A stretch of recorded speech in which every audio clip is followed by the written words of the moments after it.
बिस्मिल्लाहिर्रहमानिर्रहीम। इमाम अली अलैहिस्सलाम के अल्फाज में इलाही मारिफत का वो दरवाज़ा है जो अक़ल, ईमान और फ़लसफ़ाए वजूद, हम क्यों मौजूद हैं, हमारा खालिक कौन है और ज़िंदगी का मकसद क्या है, को एक लड़ी में पुरो देता है।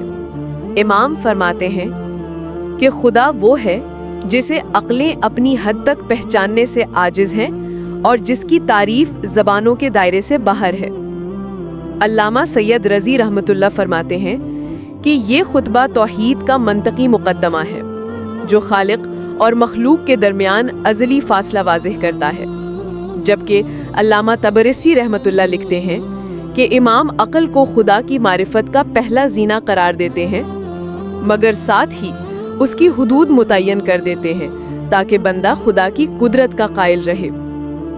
खुदा को समझने की कोशिश तो की जा सकती है, मगर उसकी हकीकत को मुकम्मल तौर पर जानना इंसान के बस की बात नहीं।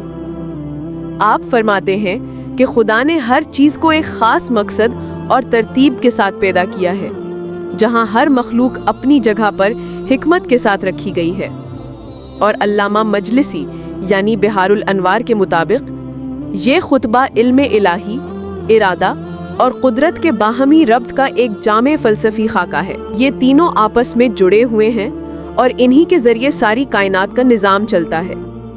इमाम अली इंसान को याद दिलाते हैं कि अक़ल मारिफत का दरवाज़ा है।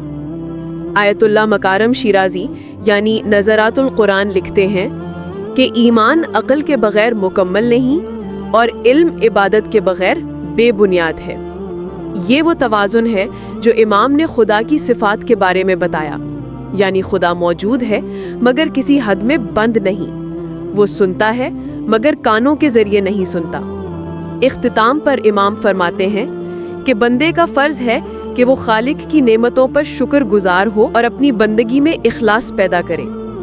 अल्लामा तबरसी यानी मजमुअल बयान के मुताबिक मारिफत के बग़ैर इबादत अंधी तक़लीद है और इबादत के बग़ैर मारिफत अधूरा ईमान। ये खुतबा सिर्फ हम्द नहीं, ये तो तौहीद, अक़ल और फ़लसफ़ाए कायनात का खुलासा है।